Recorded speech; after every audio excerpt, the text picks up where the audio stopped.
Sonia López, ella es directora general en Pan American Clinical Research, para platicar sobre este tema, el de las enfermedades respiratorias en esta época más que en cualquier otra, y la preocupante atención que se ofrece en el servicio de salud pública, porque parece, además de insuficiente, pues no funciona muy bien. Bienvenida, Sonia, ¿cómo estás? Buena tarde. Cuéntame, ¿tú qué lectura le das a esto que vivimos cada temporada invernal y que ahora estamos, creo, peor que en otras ocasiones? Hola, Ale, buenas tardes. Saludos para ti y para todo el auditorio. Pues básicamente las enfermedades respiratorias se presentan siempre durante la temporada de frío, que empieza más o menos en octubre y acaba en marzo, abril, depende, ¿no? Depende del tema de la temperatura. Este año, además de, este año y los 3 pasados, además de influenza, que es básicamente la enfermedad clásica del invierno, pues también tenemos COVID. En lo que va de 2023 se han presentado 19,615 casos de COVID diagnosticado de la vigilancia centinela, de estas unidades de salud que verifican influenza y COVID. 1,800 defunciones hoy. Y a lo que va de la semana 48, que es más o menos la que estamos, el año tiene 52, 53, van 2,000 casos de influenza, de los cuales la mayoría es influenza tipo A, H1N1, y el resto de los casos se dividen entre tipo B y los otros tipos de influenza. Lo preocupante de los casos de influenza son las defunciones que habitualmente se presentan en pacientes que no están vacunados. Aunado a esto, pues como bien decías, pues a veces la atención es deficiente, o también, por un lado, luego los pacientes se esperan en ir al hospital, ¿no? Pero luego llegan al hospital y tienen que esperar. Digamos que ya llegan cuando tienen que ser atendidos casi que de urgencia, ¿no? Y entonces eso, bueno, pues sí, entiendo que dificulta las labores de atención médica. Sin embargo, y lo platicaba con Ulises hace un ratito, Sonia, la realidad es que muchos de nosotros preferimos, ante la falta de atención de manera expedita, pues atendernos en consultorios de estos que son adyacentes a las farmacias. Y eso lo hemos documentado en este y otros espacios informativos, Sonia. Pues la realidad es que preferimos gastar un poquito. Incluso los adultos mayores dicen, es que con la pensión del bienestar resuelvo mis temas de salud, cuando en realidad esa pensión debería de ser destinada para cualquier otra cosa y no precisamente para resolver un problema que en teoría el Estado debe garantizar, ¿no? Sobre todo a los grupos vulnerables. Así que, pues, no es que estemos caminando adecuadamente. Ya tú me dabas los números y pues eso indica que no estamos bien.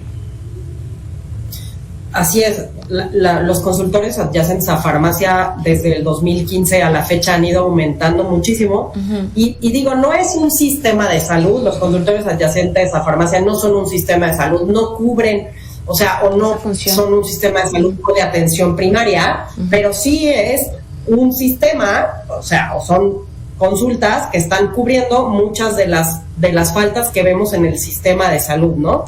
Entonces, el gasto de bolsillo también ha aumentado muchísimo, gracias a que la gente dice, si tengo que ir a mi servicio de salud y tengo que esperar 2 horas a que me atiendan, voy a un consultorio adyacente a farmacia y en media hora tengo resuelto mi problema por X cantidad, pues mucha gente prefiere eso, porque además los consultorios adyacentes a farmacia están a la vuelta de la esquina, ¿no? Los encuentras en muchos lugares.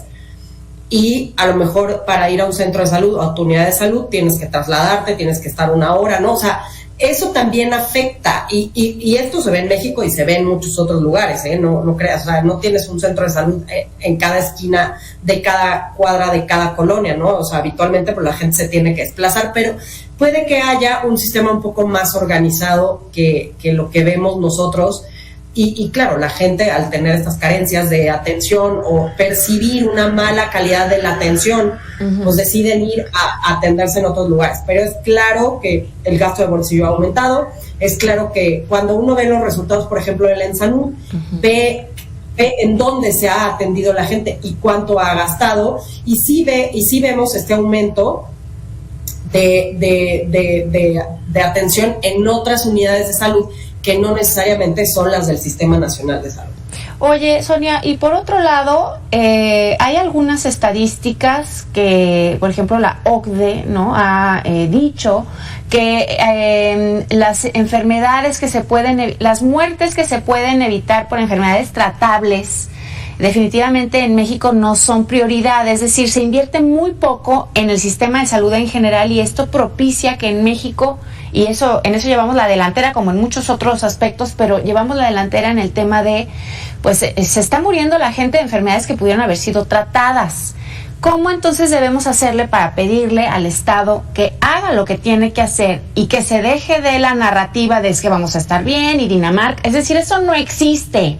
Lo palpamos todos los días y me parece que esa narrativa ya está totalmente obsoleta, ¿no? Ya no creemos en eso y tampoco mejoramos. Entonces, ¿cómo le hacemos para que el Estado haga algo en consecuencia? El 5% es lo que se invierte del PIB en el presupuesto para el sector salud, cuando en realidad se debería de invertir el 8% para que el sistema funcione más o menos bien. Sí, o un 12% como en Dinamarca, si quisiéramos ser como los servicios de salud de Dinamarca, ¿no? Así es. Uh-huh. Por ahí decía un ex secretario de salud que lo primero que tenemos que hacer siempre es reconocer que tenemos un problema, ¿no? Reconocer que tenemos un problema, que es un problema que se ha venido arrastrando desde hace muchos años, ¿no? No es que antes estuviéramos peor o estuviéramos mejor, simplemente era diferente, la gestión era diferente, la planeación era diferente, la logística era diferente, ¿no? Enfermedades prevenibles como influenza o COVID, pues tenemos las vacunas, ¿no? Y ya COVID ni entro en el tema de lo de las vacunas, ¿no? Pero influenza cada año se compra y se destina una cantidad fuerte de vacunas para población vulnerable, mujeres embarazadas, menores de 5 años, adultos mayores, personas con comorbilidades. Y hablando de comorbilidades, viene esta parte del reporte de la OCDE, donde dicen que estamos mal en ciertas cosas, pero, por ejemplo, cuando revisas el reporte de la OCDE, se aprecia un 50% más o menos de percepción de una buena calidad de los servicios de salud, ¿no? Entonces, pues también a veces hay que entender qué es lo que está pasando. Enfermedades como la diabetes, enfermedades como el sobrepeso, enfermedades como la obesidad, como las enfermedades cardiovasculares, que se pueden prevenir en muchas ocasiones, ¿no? O las consecuencias, ahí es donde se ve, donde no se ve un claro destino, digamos, monetario con un programa específico para prevención de enfermedades crónico no transmisibles, ¿no? Como estas 4 que menciono y que son las que están matando a los mexicanos. Así es, eso sí. Totalmente de acuerdo contigo, Sonia, lo hemos platicado con doctores especialistas en diabetes, por ejemplo, y dicen es que la clave no es en ser reactivos, sino ser proactivos, ¿no? Y tener una campaña que esté dedicada a las personas que se concienticen en cómo evitar un problema de salud. Ya lo decías tú, algunas enfermedades, entre ellas la diabetes. Pues vamos a ver qué es lo que pasa. Sonia López, te agradezco que me hayas acompañado esta tarde. Espero verte más adelante con estadísticas más positivas. Y esto que está en casa lo invito, hacemos una pausa y lo invito también a que me acompañe mañana, se va a quedar en buenas manos. A continuación, más en Mega Noticias.